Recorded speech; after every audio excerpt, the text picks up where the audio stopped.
So good morning, good evening, everyone, based on whichever time zone you are in right now. Thank you so much for joining. So for this part of the talk, I'm trying to talk in terms of sharing my experience with you that I have learned during the transformation program. I'm going to talk in terms of, this is more of like an experience report, and I hope this report also going to help you when you are delivering these transformation projects programs. So basically, what kind of conversations I have had with those leaders? How did they talk? How they were able to drive such an humongous initiative? Where did they learn all these things? What it takes to become a so-called leader? What are the traits of leaders? So there are going to be a couple of pointers that you can see in your screen that we'll try to go through today. We have some time, so we are going to have some view on the 2 case studies. If we have more time, we'll take a stab on the 3rd one. We will inspect our progress against time, and we will keep adapting. I just wanted to introduce one topic, right? A very simple example. We are trying to connect leadership with a purpose, right? And I want to give one live example here. Like, for example, we all have a purpose for our professional life. Maybe let's say we have a vision or a goal that we want to do in our life professionally, right? So if you go and randomly ask 10 people, out of 10, 8 people might tell you that quite a laundry list, a huge list of purpose. You can ask your colleague maybe tomorrow once you start your work, just say that what do you want to do? So people might give you a big laundry list, everything from their wish list. And maybe if you check with some more, maybe 2 might say out of 10 that there is a 1 or 2 purpose, right? So there is nothing wrong in either of the choices, but it says something about the person and the line of sight they have and the amount of clarity they have, right? Few people have a lot of clarity, so they just tell that, okay, this is one exact thing I want to do, if ever I want to do. But then few people are there, they want to do so many things, right? So many certifications, so many classes, so many sessions, right? So it says something about these 2 type of people, right? Now, what is that? So usually people pick the purpose based on the risk associated with it. And we all want to play safe. Considering the COVID situation, it's nothing wrong that if we are thinking that we all want to play safe. It's a natural tendency of majority human being, right? So when I talk about purpose and safety, so let's say purpose and risk, they goes hand in hand. So here I'm trying to say risk, let's consider as a safety, right? This is just one other example. Purpose with risk or purpose with a safety. If you want to play safe, it means you want to play less risky. If you want to play more safe, it means you don't want to take a risk, and vice versa. So you always wanted to balance this equation. I want to do something, but at the same time with the least risk, because quite frankly, I'm not interested to take a risk, right? For an entrepreneur, many of you might want to run a company one day, right? You want to start a company. If you are an entrepreneur, maybe someone nearby your street, a shopkeeper, right, who is also running a small shop, he's also an entrepreneur, right? The person always looks for any risk before taking a single step towards his business, because there is a purpose that keep him or her awake in night. So that means purpose is important here, right? So that he or she will always go behind the purpose and will ready to take a risk. That's why if you see this seesaw, there is a more gravity towards the purpose, because that's what I want to do, because that's what the entrepreneur mindset, and they don't take care of, they're pretty much ready to take a risk, and for them safety is not that important, right? Now if you see the other side, this could be the picture for most of us. Many of us who are enjoying or maybe we have chosen a monthly fixed salary job, right? Maybe because we prefer safety first. Maybe we want to take a minimum risk, or maybe a well-calculated risk in life, right? So I'm not trying to generalize here, right? So this happens with most of us. At the same time, deep-rooted inside in our mind, few of us always wanted to start something of our own. As I said, we want to start running our own company, right? But then when we try to do this seesaw in our mind, who wins? Safety wins. It means we don't want to take much risk. Hence, purpose goes for a toss. That's why we end up working for MNCs or companies. Now, again, no disrespect here. I'm just trying to share a perspective because these are just a thought process perspectives, right? And they are never wrong. It just depends on the lens that we use to see those perspectives. So the one thing that stands out leaders from group of people, because we're talking about adaptive leadership, right? And these leaders are not those leaders only who are running a company. It could be anyone. If you're running a team of 5, you are directly or indirectly wearing a leader hat because you are there to develop them also, provided you think in that way, right? So there are entrepreneurs who have a purpose in their mind and they build their life around it, and they spend big chunk of time, right? Because that's the core purpose that they are thinking. And few of them create organization. And for example, Elon Musk, back then when he started Tesla, there is a very famous interview. I would encourage you to go through YouTube, try to look for an interview in which a couple of years back, he had an idea, he tried to do something, couldn't do it, and then he was crying on a news television that many of the world leaders are not making a mockery, making some sort of fun. But then he was very much passionate that one day he's going to do something about it. It's a couple of years. It's a very, very old video. Now look where he is today, right? If I would encourage you to watch that YouTube after this call, after this session. Jeff Bezos from Amazon is another example. I'm sure you know how he has started and where he reached right now, right? So why people choose safety over purpose, right? So this is the story of all of us, right? Not only the leaders. So there should be some reason why people choose safety over purpose. It means we are ready to take risk. Why? So there is some sort of pattern or a structure that they follow. There are people who always want to play safe because of some reactive tendencies, because quite obvious they react when they see some situation. And this reactive tendency at the right hand side of your slide, I'm focusing more on your right hand side of the slide. And this reactive tendencies came due to some sort of reactive structure that is in your head right now, and of course in my head as well. So deep rooted in our thought process, there is a structure which they kind of follow to process information. And this structure, because we are talking about a structure a lot, let me take you to the very first case study of this conversation, right? It's one of the experiences that I had faced some time back. Now, a couple of years back, now I would request your attention here. You're going to have fun, doing this piece of exercise. A couple of years back, I was reporting to one of the program director who was leading one of the transformation program. And this was all about organization cybersecurity capabilities, right?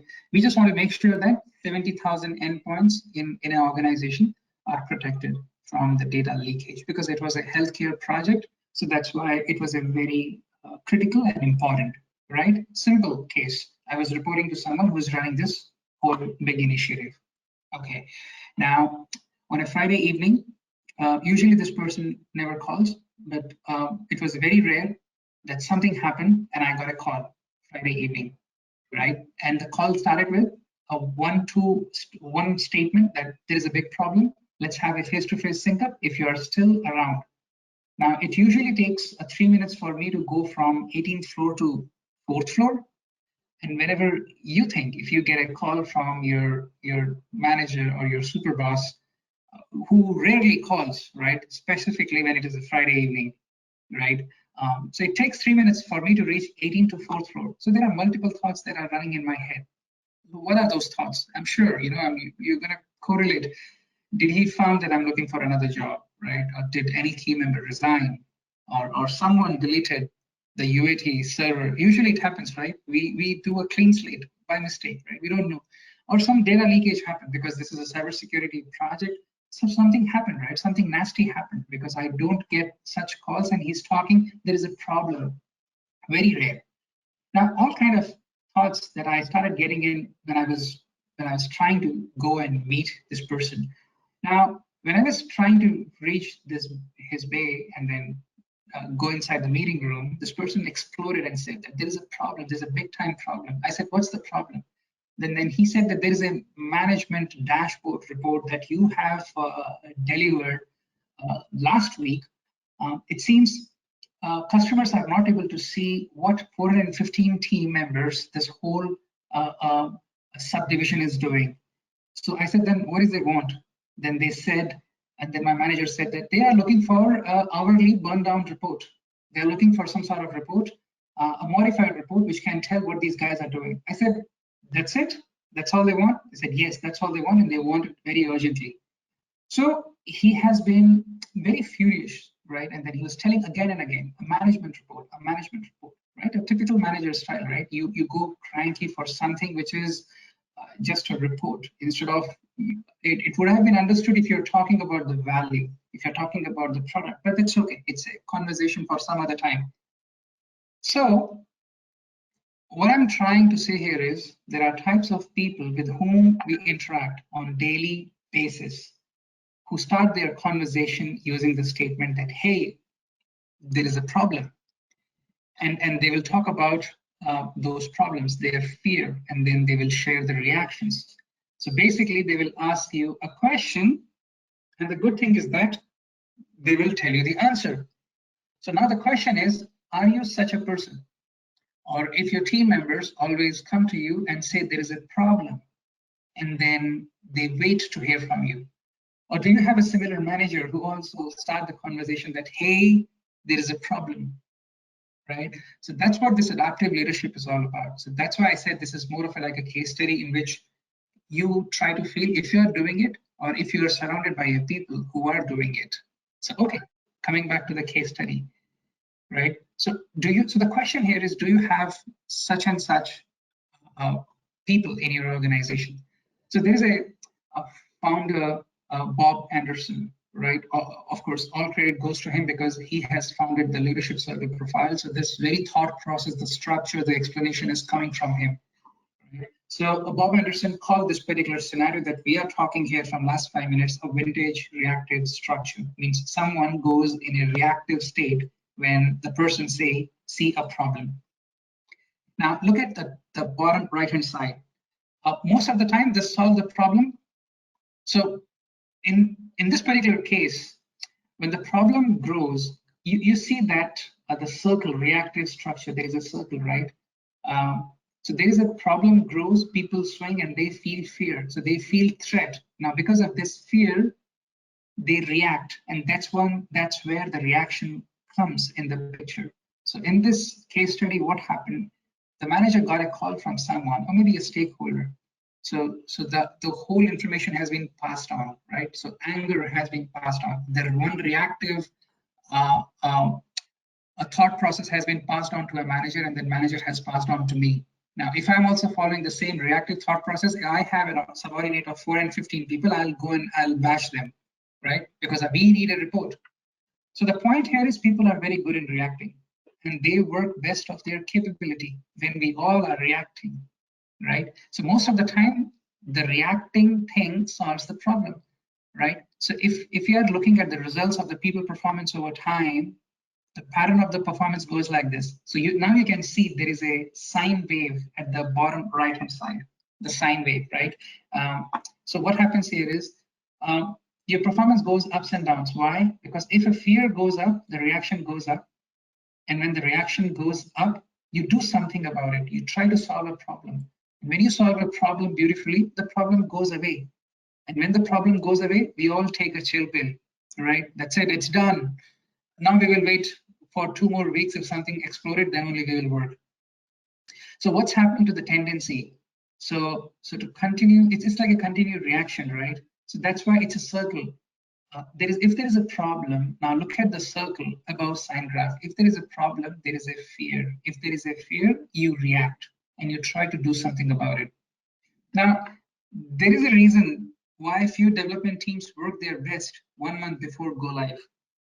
Right? There is a reason, because there is a sense of fear, right?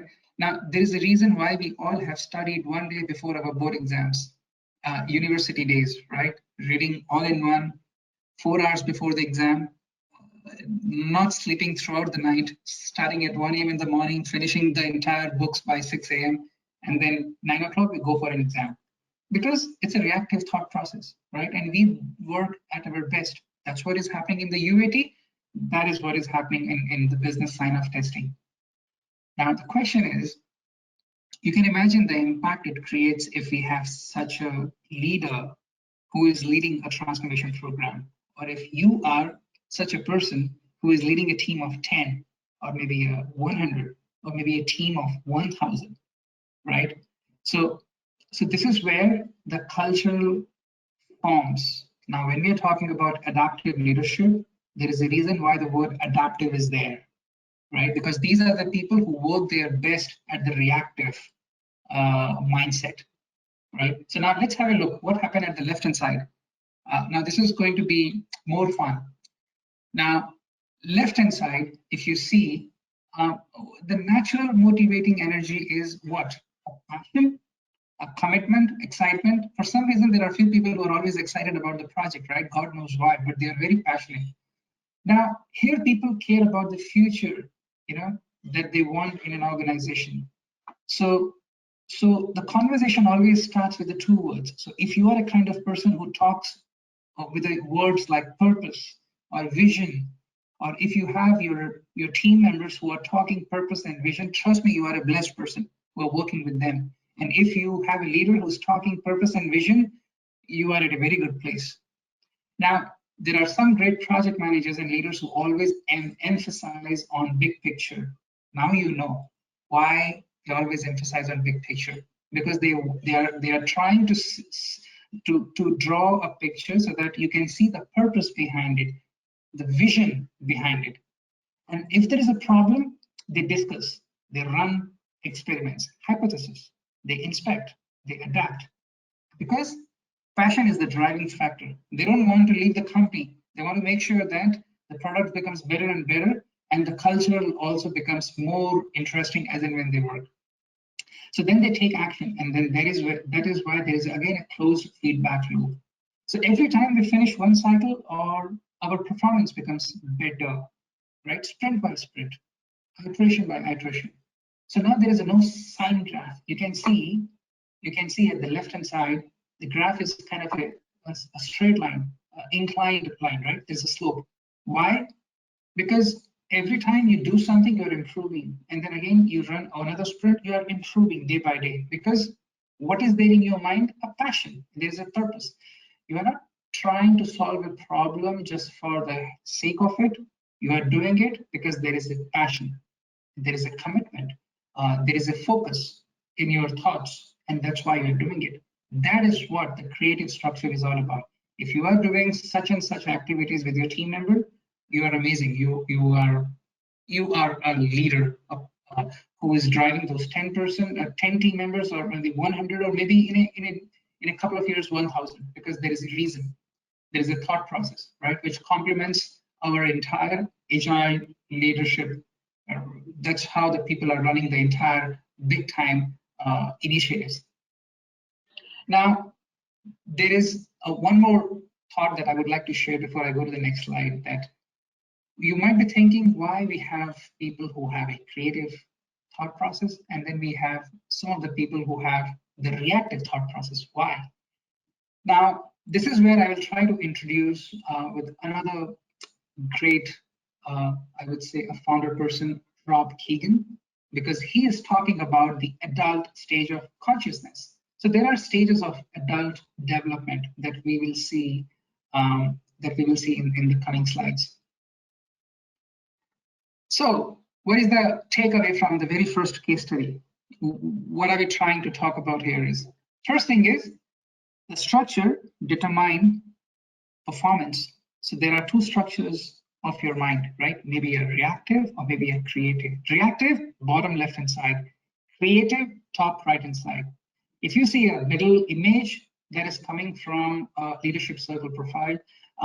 So you can see the top circle, the half circle is a creative competencies, because there are some competencies that those leaders have developed. That's why their thought process are always based on creative structure, right? So if you're working as a program manager or an agile practitioner, you need to understand the people from their lens, not from your lens. Just a hint. Now, if you want to create a high performance team, you need to ensure the team members you coach the team members, right? And you tell them there is something called reactive and creative mindset. You need not to tell them this whole idea. You will be observing when you will be talking to them, and you will know that, okay, now I know why this person is in such and such thought process. Let's try to talk about purpose. Let's try to talk about vision.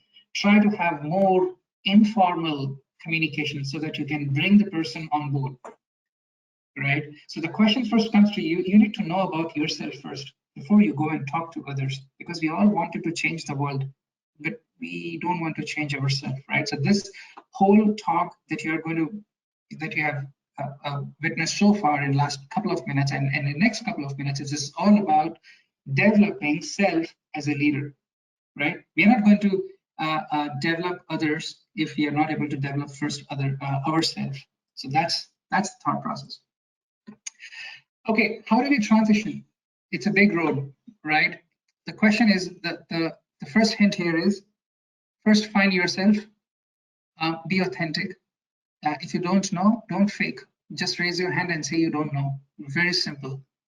I'm sure you might have few managers or leaders in your organization who always go to a stage and say that, sorry, I did that. Sorry, we messed up again. They also don't mind saying that this particular decision was the big time disaster.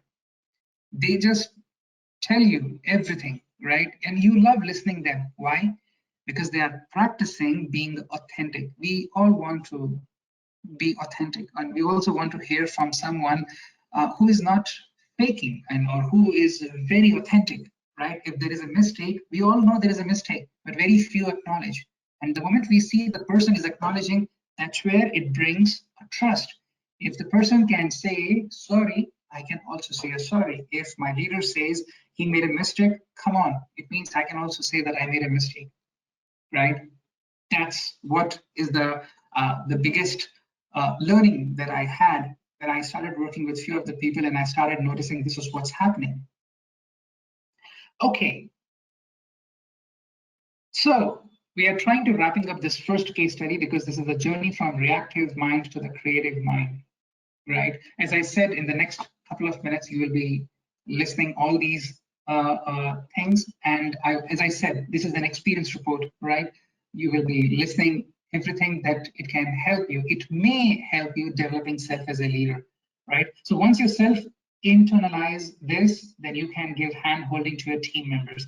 Do not start talking to your team members about this tomorrow. They will not get it, because I want first you guys to do a practice and see, first of all, what kind of thought process you have. If someone ping you on a Skype, what do you say? What the hell? Or do you say, okay, let's have a quick conversation. Let me tell you, let me hear what have you done. You know, those kind of coaching conversations. So the point is, you need to coach the people. You don't need to coach the problem, right? You need to empower people so that they solve the problem in a creative way. They just don't bury the problem. Most of the times what happens, looking at the Kanban board, we always say, this is the dev problem, or this is the QA problem. And we keep pushing the Jira tickets from one team to another teams, right? And then tickets keep dancing. Why? Because we all are playing reactive thought process. Nobody is taking an ownership. Nobody is saying that, okay, let's bury this problem once and forever, right? We want to bury the problem only for that particular minute. It can come again tomorrow, but who cares? Anyways, I'm done for the day, right? So these minute things, once you start observing, you will know that you are working with a reactive team or you are working with a creative team. And you don't go and tell them that, guys, you are reactive. They will not get it. You start showing some of the behavior, they will see and they will adapt. Because how can someone become creative overnight, right? There is no certification for it. How can your team become a creative? You just allow them to fail, give them the psychological safe environment. Don't embarrass them if they are making a mistakes. It's okay.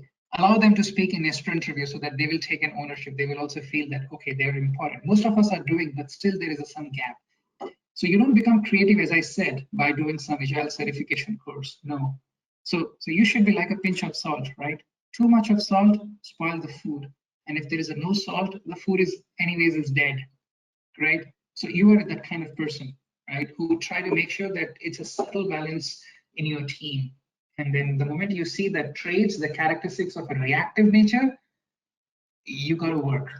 You first have to do a lot of work, right? And once the team start looking at you, they will anyways adapt.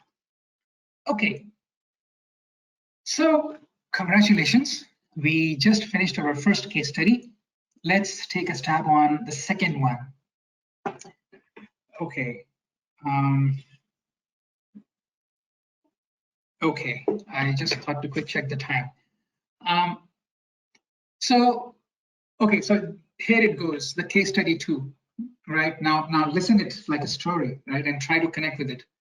I'll try to go slow so that I have your full attention. I'm sure you guys are not doing multitasking. So back in 2018, I was working very closely with one of the assistant because whenever I need to send some reports, I need to meet my super boss, my program director, who is Miss Beth. Whenever I need to talk to her or ask her for clarification, show some status report or something, I always need to take an appointment from her secretary, right, her executive assistant, right? So what I did, one day I reached out to the secretary and I said that, hey, I need to talk to Beth. Could you please let me know that the availability for the next week? I want to set a 1 hour time because it's going to be a very important conversation. I got to know one of my subordinate, one of my direct report. His name is David. Is also meeting Beth. The executive assistant said. For a moment, I thought, okay, it's okay if one of my team members is meeting my super boss. That's okay. But then I got to know from executive assistant that David has requested this meeting. Then also I thought, okay, this is okay. And back in my mind, what was happening that, okay, Beth is anyways a new in organization, right? Maybe she wants more information, or maybe David voluntarily wants to give some information. So this is what's happening in my mind. But then again, I was thinking that Beth is new, but not that old, not that new. She joined and all the meet and greet sessions one-on-one are already done, right? So these multiple thoughts are coming in my mind when I go and talk to EA, the secretary, the executive assistant, so that I can book a time with Ms. Beth. Okay, so this is what was happening in my mind. Now, after a few minutes, I got to know that there were several discussions that has happened in recent past with most of my direct reports. So all my subordinates are talking to Beth. For a moment, I was like, okay, now I'm blindsided. No one is talking to me. They're all talking to my super boss because I always carry a pride of being called as one of the approachable manager, right? I always feel proud, right? Okay, I'm very approachable, accessible person. Anyone can reach out to me. But then I was lost for a moment. I don't know what to do. And I felt like, should I ignore or should I not ignore? Should I talk to them? Should I not talk to them? Now the question comes to you.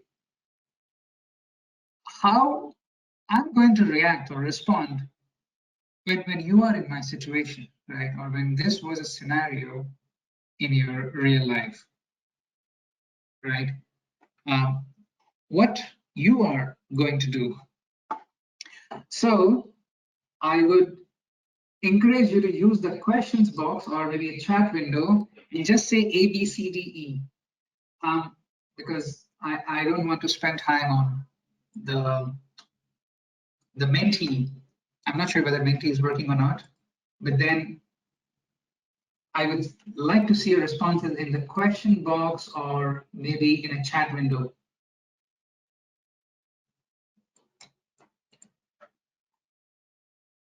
Okay. Okay, I saw 2 responses. Thank you, Shikha. Thank you, Fakhruddin. That's it. I see 3 responses. Sanjay, Shikha, Okay. Fakhruddin, Raja. Yes. Oh, okay. I see Raja now. Thank you, Raja.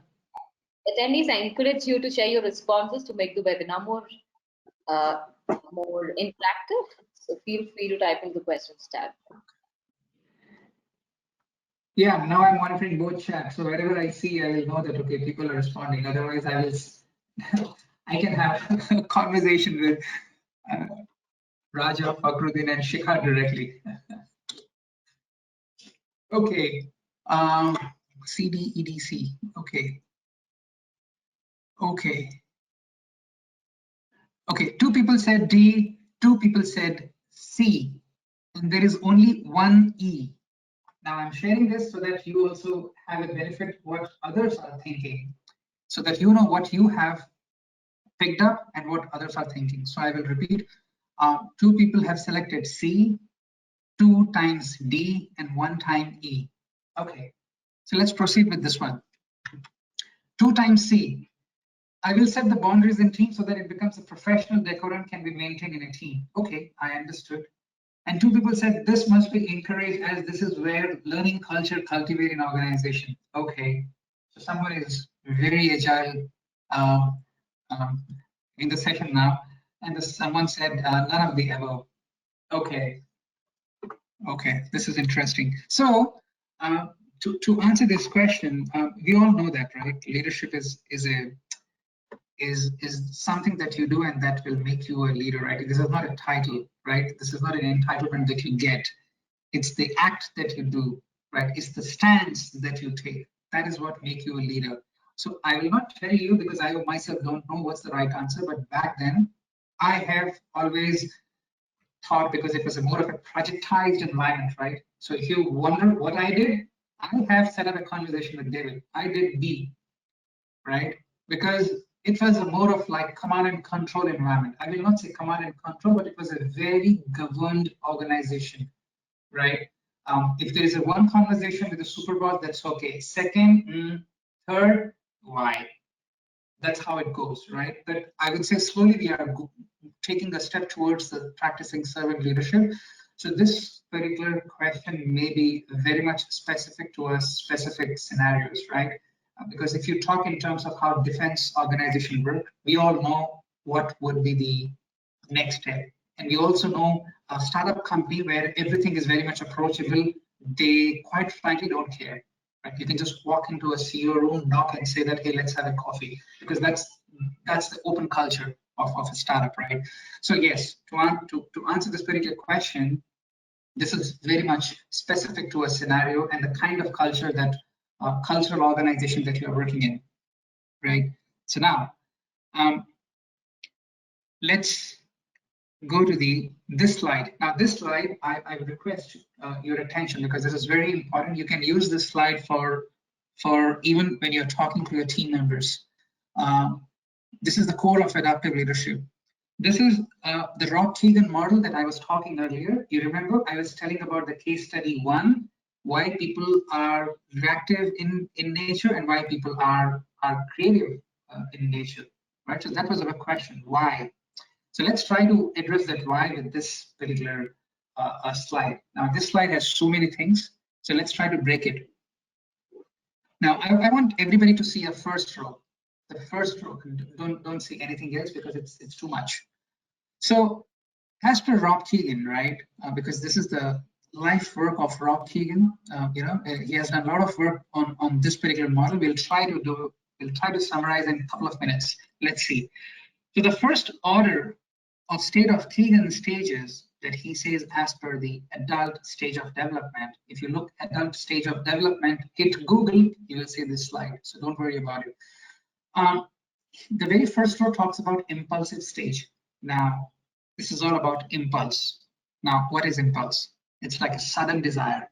For example, you all are sitting, all of a sudden you feel hungry. A sudden desire. You feel crying. It's a sudden desire, right? Babies, right? Small babies, right? They keep crying. They feel hungry, right? Because they can't control their impulse, right? They don't think, they just act. So they have no means of asking for what they actually want. So this particular stage of development really does not occur with adults. So quite frankly, this is the first stage is out of scope for us. But then you get it right. The impulsive mind is something which you can't control your impulse and you immediately do something, right? You don't talk, you just do it something, right? Some sort of mood swings, which is usually happens with the small toddlers, babies, like that. Now, this particular column that you see, the second and third column talks about object and subject. Now, what is subject? When it controls who we are, it defines who we are, right? We are not able to separate ourselves from it. It's like your biases, your belief, your sentiment. We all have a cultural aspect, which we think it's a superior, right? Because it's our belief, it's our sentiment. This is like our hardcore value. That is what is a subject. Now, we all have one colleague who always is kind and calm for some reason, right? In a team, always calm and quiet, because this person is a very super neutral. So people like them always give the same level of respect to CEO or janitor staff because he's a very chilled out person, right? Don't go crazy and don't go happy at the same time. Now, it's like few people always give respect. It doesn't matter what's the role. So the thing through which they always react or showcase their behavior is called subject. Few people don't prefer to talk, right? It doesn't mean they are bad, but that's what they are holding up, right? We don't prefer to talk much. And then something that you are built upon, right? So you just can't separate it. It's like your identity. So you can see the very first impulsive mind. What's the identity of that 2 to 6 year old kid is a perception, one's impulse, right? So that's what is the subject is, something you can't keep away from yourself. Now, when something is an object, this means that we are able to separate ourselves from this characteristics. We are able to separate ourselves from these things and make decisions. We are not completely controlled by what's the object, right? So subject, when something is subject to you, it has you. When something is object to you, you have it. For example, your mobile phone. Mobile phone is not controlling you. Quite frankly, the social media is controlling you, but let's keep out from the conversation. But then any object that you have in front of you, maybe a laptop or maybe a screen you are looking at, maybe a piece of paper, these are objects, right? You can live without them. You tear a piece of paper, it's okay. But you try to do something, any sentiments, it's not okay, right? Because that's what the subject is. Now, if I'm trying to take you to the second stage, it's called the imperial stage of development. It's about the data. It's about the cause and effect. Now, what is the subject here? One's need, interest, and desire. So you can see here, once you are growing, now you are no more a toddler. You move from first order to second order. Now, look at the first order. What was the subject? The subject was, I have been known as a crying baby. But then what happened when I become little elder, when I started growing up? I am no more known as a crying baby because that is an object. I can stay away from it. Now I have a specific interest, right? Now the kids of 6 to 10 years old, now my interest is playing with the Transformer toys. My interest is watching Tayo cartoon, Blippi or something, right? So that's what my interests are. Now I'm no more a crying baby. You can see here, as and when you become growing in your thought process, the subject start becoming an object. Now let's take an example of the third order. What's happening here?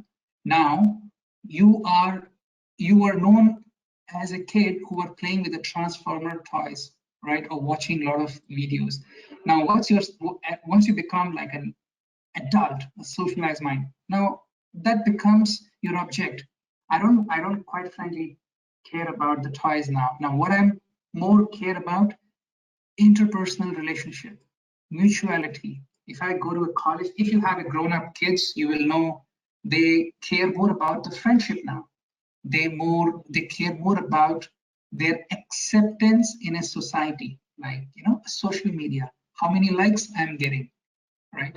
How many sharing I'm getting when I post something in LinkedIn, right? So that has become a subject when I'm growing day by day. Now, if you see fourth order, now what happened in the fourth order?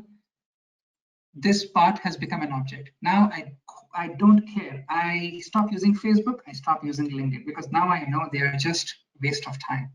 Now, what is my subject now? Self-authorship. I want to create my identity. I want to create my own ideology, right? Maybe I want to start a training company, right? Maybe I want to start, maybe I want to join something which gives me a peace, maybe a meditation, or maybe a yoga, or maybe I want to do something which doesn't require people's acceptance, because it's a self-authoring mind.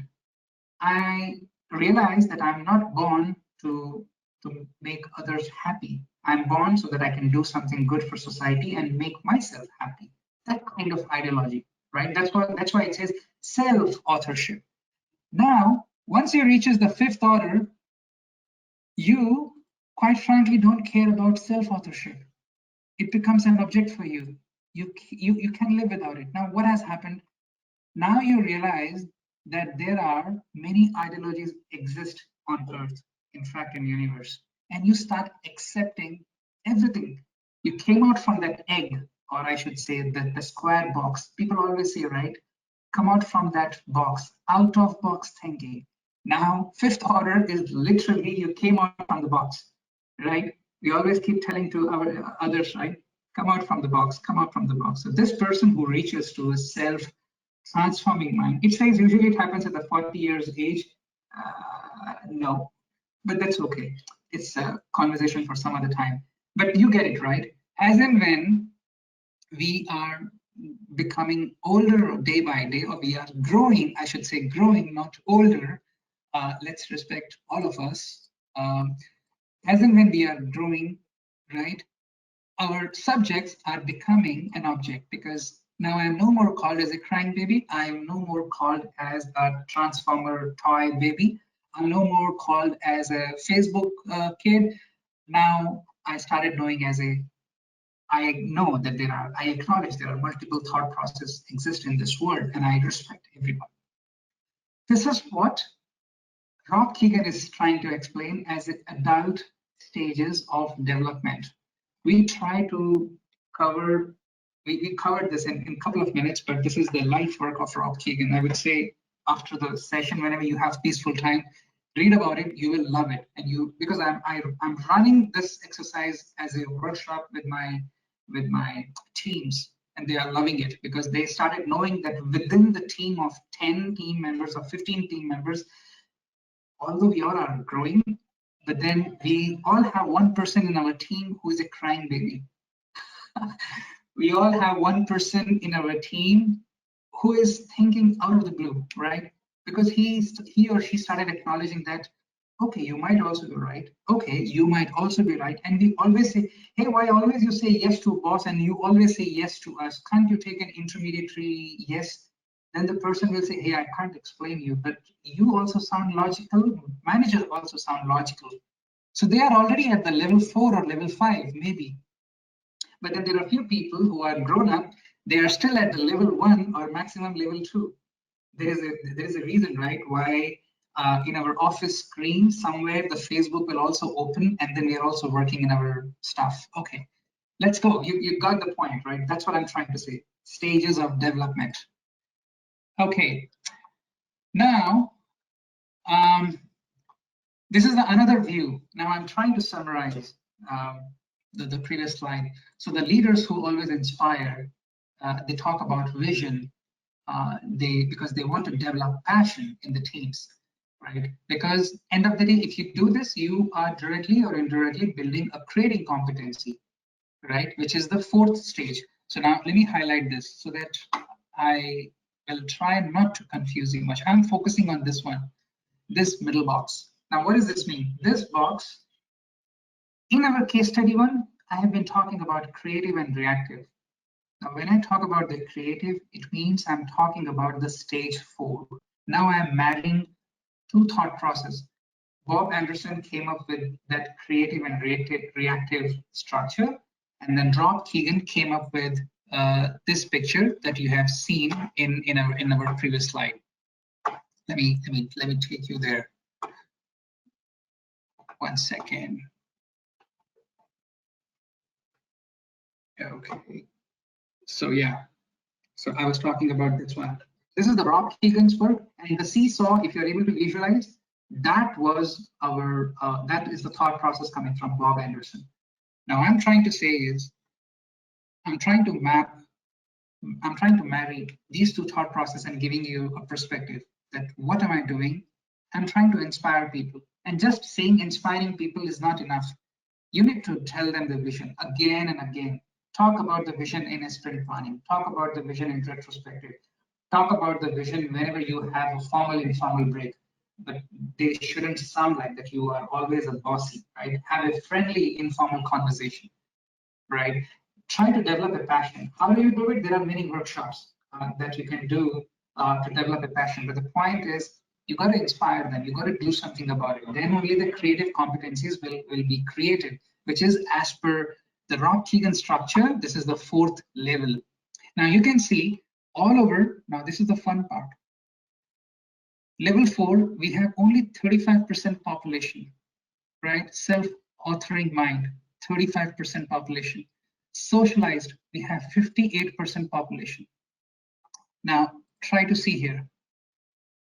Socialized, the 3rd one, which talks about this one. 58%. Why I stopped here? Because more than 50% of our population, the kind of people that we are working, they are stuck at socialized mind. What does a socialized mind means? They are in the Facebook world, they are in the LinkedIn world, right? They want to be known as a socialized person, but they are not socializing within the team, right? So they are worrying about the relationship, they are worrying about the interpersonal relationship, they are talking about the mutuality, but at the same time, how much, what's the percentage of the people who are stuck at the stage 3? 58%, more than 50% people are stuck here. What if we have such kind of people in our organization? What if we are also such kind of a person who is showcasing this? Are we good to our team? Are we complementing what our teams are doing? So the question that comes to all of us, that's why the statement here is, I am my relationships, I follow the rules, right? But then the creative mind can be created or can be developed if you are at the stage 4. How many people are on the stage 4 right now? 35% of the population. So if you have a team of 10, it means only 3 people who are on creative, 7 people, right? 7 people out of 10 who are on reactive. It means they are bringing down your results. If I'm talking about the people, I'm also talking about you, or maybe I'm also there. So I got to work on myself first. Similarly, you got to work on yourself first, and then you go back to your team and try to take them from socialized mind to self-authoring mind, period. That's it. Okay. I'll quickly check the time. We have 25 minutes. Okay, allow me to go through the questions because I want to make sure that the questions are addressed. If we have time, we'll take a stab on the 3rd case study.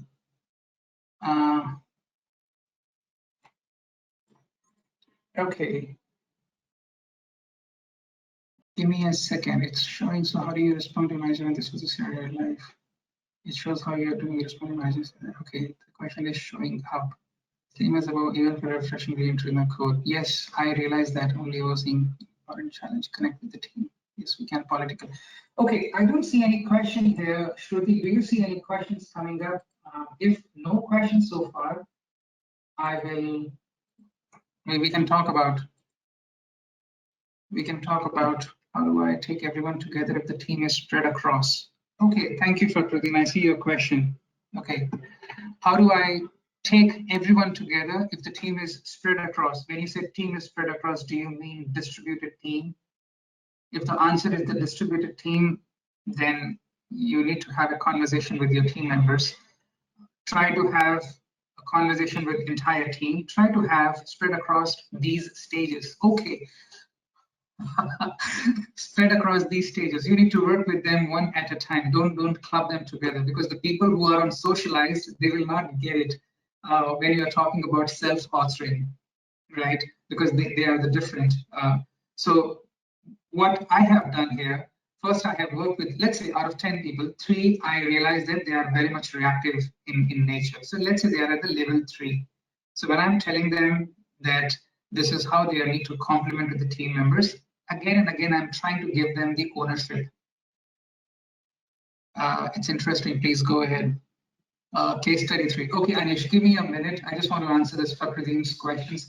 Very interesting. So what I have done here, talk to those specific team members, try to give them the ownership, try to have a culture of appreciation where they feel that, okay, they are also part of it. Usually this happens with a vendor's team. When you have some piece of work outsourced, the outsourced teams always say that we are not a part of a team because we are never being called. Even if you will call, only you will talk. If I'm saying Scrum Master will talk, or a PO will talk, or a tech lead will talk, but not all of us will be given an opportunity to talk. Give them the opportunity to talk, let them realize that they are also part of a team member, because that's how I have done it, and that's how it has worked for us over a period of time. It was not overnight that has happened. That's the first thing. Second, I started talking with the people who are already self-authoring, because they always care about those team members. They always try to encourage others to talk, right? And I started having a conversation with them that they are ultimately responsible to develop the high performance team. So now they know that whenever these two different type of people will be there in the room together, the level 3 people will come and talk because I have spoken with them. And level 4 people will always encourage level 3 to talk, so that level 3 will not think that it's only a Sanjay who is encouraging. The entire team members within the team are also encouraging. The point is, the very important thing is, we realize this is very important, right? That is, your team members also realize that this is important. If you are able to make them realize, I think we have done our part. They will have fun. Okay, so thank you for Fakruddin, you acknowledge that. Okay, let's take a stab on the case study 3. Okay, so what's happening here? A very great team. So as you can see, there is a small sweet team of 4 people, right? You are a practitioner. Let's call it an Agile practitioner or a PMO, program manager. The way that you see a black arrow, you are the person, right? So you are she. So you are an Agile practitioner, or say a program manager, who have been given a responsibility to lead the mobile app, a simple POC, a hypothesis project, whether you will be able to success and penetrate in an APAC market or not.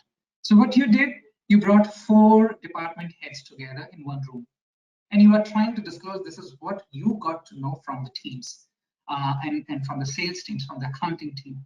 So one person is from the dev team lead, another is the user experience, another is an infrastructure, another one from the automation. So you brought the army, okay?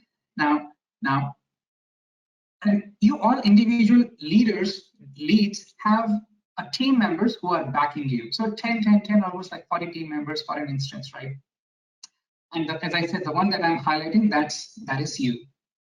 Okay, now what you said that, so let's get started, because we are talking about a case study in which you started talking to your team members and you said, let's get started. Now what's happening here? So another person in your team, now you're not talking, okay? You are not talking. Another lady in your team member, she said, can we start with the first introduction? And then everybody said that, okay, let's get started. So this is what this gentleman started saying. Hey, my name is Alan. I'm excited. I'm looking for an opportunity to create a value. I'm here to make a valuable product, and that is what I'm looking forward for right? I'm looking forward for this. I'm looking forward for that. That's how this person is talking because we are doing an introduction. Now, another person picked up, hey, I'm Beth. She's the same Beth that was there in the earlier case study. I'm energized here. I'm fully feeling energized, right? It seems like a very challenging project, lots of things to do in a less time. I can make a task list quickly, right? And let's get going. Now what this person is saying, I'm Cindy. I'm so thrilled there is a diverse background in this room. Wow, so much of talent, so much of shared understanding. Seems like we need to start working on the goals. This is what this person is saying. Now, Dan, what Dan is saying, this seems like a tight scheduled project, guys. So that's how he is introducing himself. It seems like a tight scheduled project. It's going to impact to our company core business. We got to understand strength and weakness of systems. Okay. And who are you? You are sitting just next to Dan. Okay. And you said that, oh wow, this is an awesome team. You are this person. Okay. You said this is self-organized team, right? And you really liked it. And they all said that now we are all aligned. What needs to be done? Let's catch up one more time. Let's try to catch up one more time sometime early next week. So usually when such meeting happens, when we all come and talk, it's a very high possibility that we all leave the meeting by saying, I'm glad that we all are aligned, right? And we all know what does that mean. But then the fun doesn't end here, right? So now I'm introducing the third topic, the third structure here. Now I request your attention. This is the integral theory. There's a gentleman called Ken Wilber, a great guy who came up with an integral theory, and many of this theory is being used in many of the organization development exercises, right? Many of the workshops. So what we are trying to do here is we are trying to bring diversified theories and thought process that different people in a one single framework. We will see how. Right? So the intention is how we can bring people with a different thought process and put them in a one picture, how we can do that. This is what this diagram is doing, right? So I use this diagram for three purposes, right? When I'm teaching Scrum, when I'm talking to the newly joined leaders in a transformation projects, and when I'm doing a Friday fun activity, team building. So you too can take a stab on it and see if it's valuable. So there are four quadrants here. You can see the left-hand side, subjective, intersubjective, objective, and interobjective. Let's start with I. What does this I means? I, me, myself, right? I. That's it. There are people who always talk in an email as I did this, I did that, but you know it's the team did, right? But these people are I. Their objective is to talk about what do they think, what are the thought process, what is the current state, their fears, their anxiety, etc. Now, if you look at the objective, the top right-hand side, let me highlight this so that you don't go confused. I'm talking about this. I'm talking about it, objective. How I communicate is objective. And objective is all something that you can touch it, feel it. These are the materials, right? Now, something that you can touch. Now, intersubjective, you can see an intersubjective. I'm talking about this one now. What is the intersubjective? These are the goals, shared purpose, values, right? So this is where the V comes. So the people who always talk about V, it means they are at the lower left. They fall at the lower left, right? So now, so similarly, if you're talking about it's all about the systems, network, technology. There are a few people who always talk about definition of done, organization goals, right? A big systemic plan. You know, they're talking about the interobjective. Now what's happening here is when you're talking about the interobjective, I can give an example. For example, like you're implementing Scrum, Agile, or Kanban, which is a framework, right? So this can be considered as it's because you are talking about some systemic plan or maybe some framework. So if I try to summarize this diagram, what we are trying to say here is my values is I. Company values is V, because you can see somewhere at the board. What are my values? That's deep rooted in my head. You don't put on your chest, these are your values, right? These are hidden. That's why it's inside. Company values are there at the elevator, it's there at the coffee machine, it's there everywhere. You can see it, touch it. Now, shared understanding is a V. We can't see it, but there is a shared understanding that we will all log in at 9 a.m. right? Something of that sort, right? It's a shared understanding. We are all going to document everything as its acceptance criteria. It's a shared understanding. Okay. Now, similarly, when we are talking about values, values or something that you can't see, you can talk about them as in V, right? Because it's a shared understanding. Okay. Now, let me take you to the next slide. Now we are trying to map the Ken Wilber's thought process with these teams, how we are going to do that. So now everybody is in this meeting. They have the native orientation. I'm saying native orientation, right? Which means they see, listen, understand discussions using that native orientation. Now, this is the main reason why sometimes we see the people who are very judgmental, right? And there are a few people who are very subtle.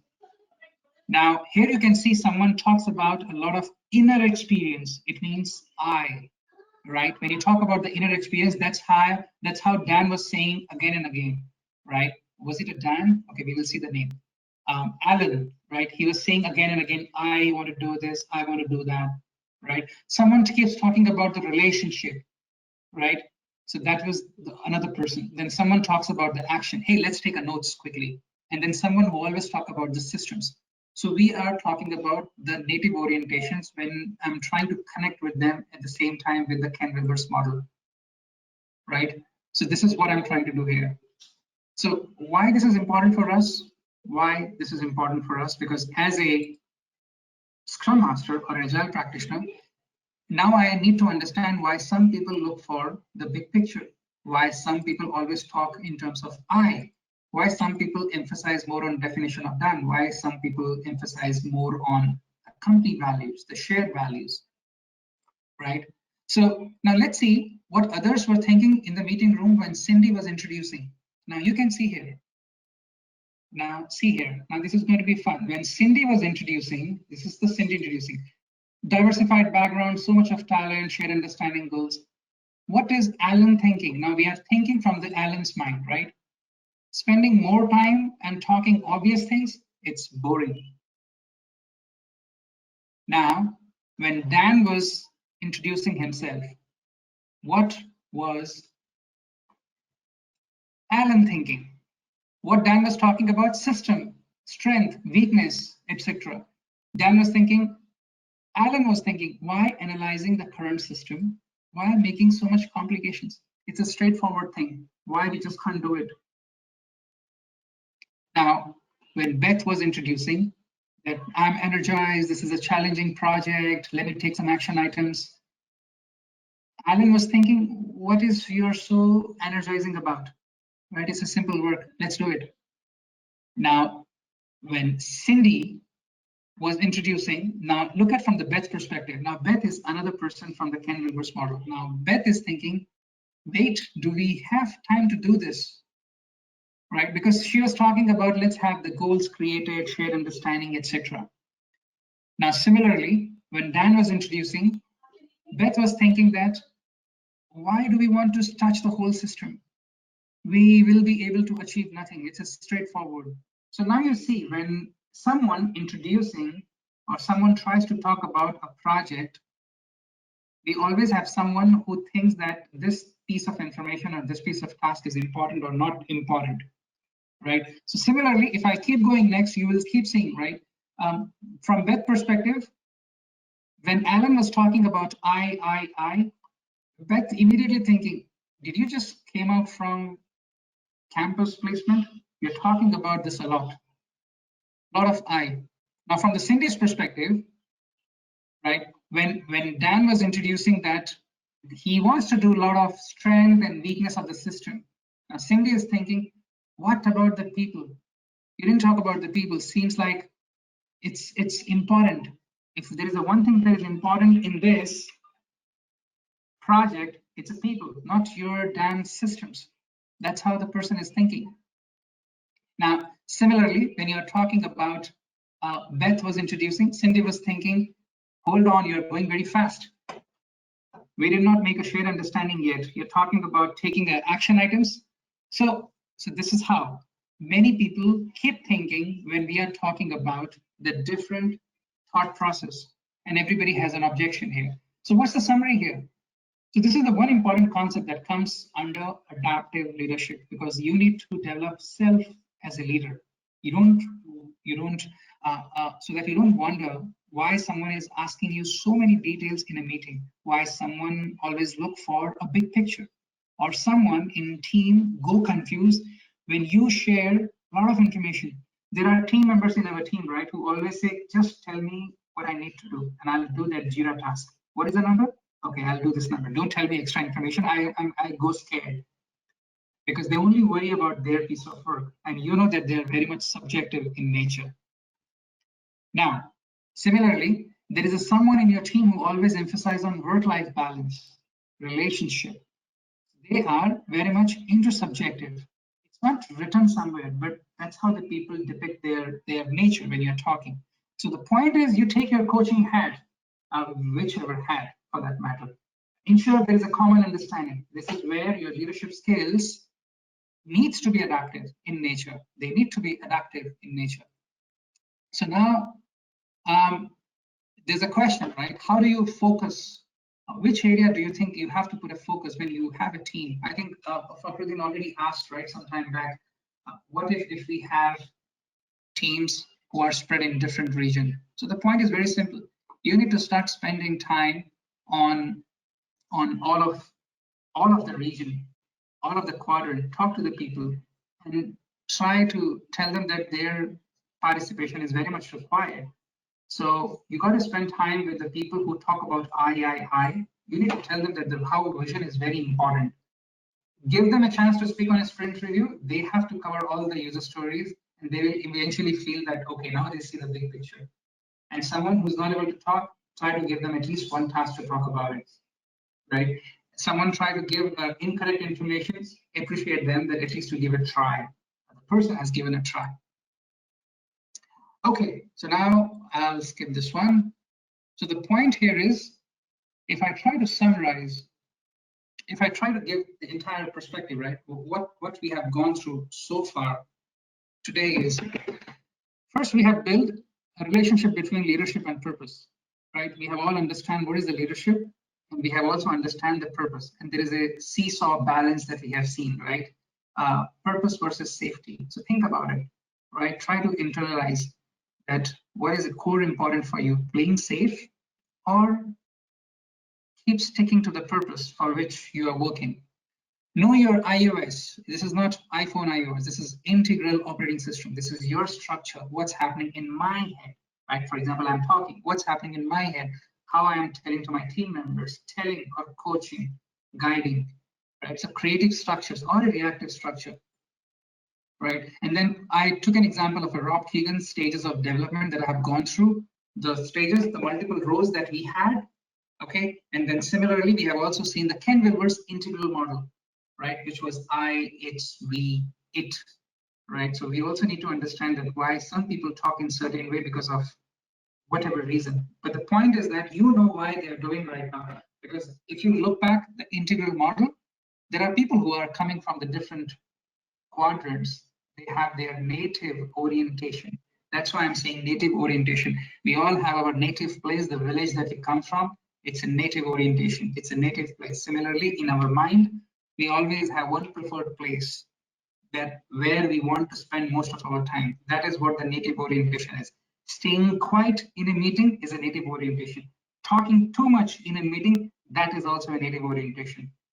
Disrespecting people, do not talk about the values, do not take care about the people-friendly environment. It's a native orientation. Talking too much about the value, delivering zero work, that is also a native orientation. So you got to balance that, because now you know the people do exist because of these wonderful models, right? Rob Keegan's work, Ken Wilber's work, Bob Anderson works. These three models and these three case studies. That's how we're gonna unlock whatever we do right? We are Scrum Masters, we are a product owner, we take care of our team, and eventually things will be roll up and it will eventually transform the organization accordingly. But the point is, you take the first step, and that's how we are going to progress. Okay, I'll take a quick view on the questions if there are any questions. Otherwise,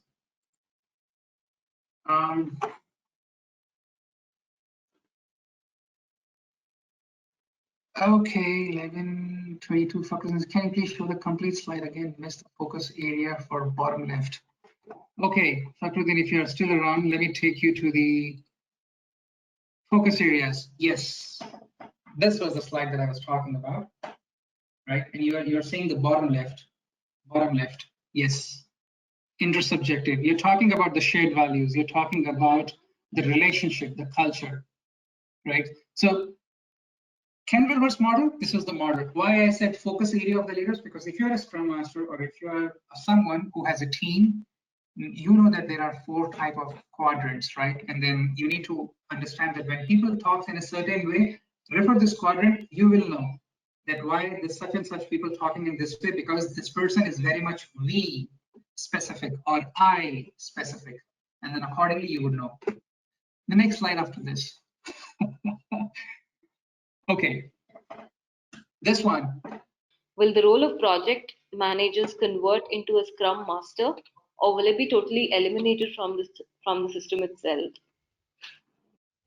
Where do you, okay, while Agile coming into picture, will the role of project managers convert into Scrum Masters, or will be totally eliminated from the systems? Okay, no problem. This project managers are there since the beginning of the time. They will be here. There is no way the role is going anywhere, but the few Agile frameworks, Agile way of working, project managers are eventually end up doing as a Scrum Master. If they like product, if they have a lot of immense product knowledge, they are taking up a product ownership. So I would not say, no, the role is going away. The role is always there and it will be there, because there are a lot of organizations who are looking for amazing project managers, because it's a big time skill, right? But this particular role is not heard most of the time in Agile conversations. It doesn't mean it's going. It's just that the project manager role has been the task or the accountability is spread across product owner, Scrum Master, and development team. But at the end of the day, you would still want someone who is taking care of entire end-to-end management. So that is your project manager. Now, if in an organization, if they want to convert all the PMs to SMs, that's their personal choice.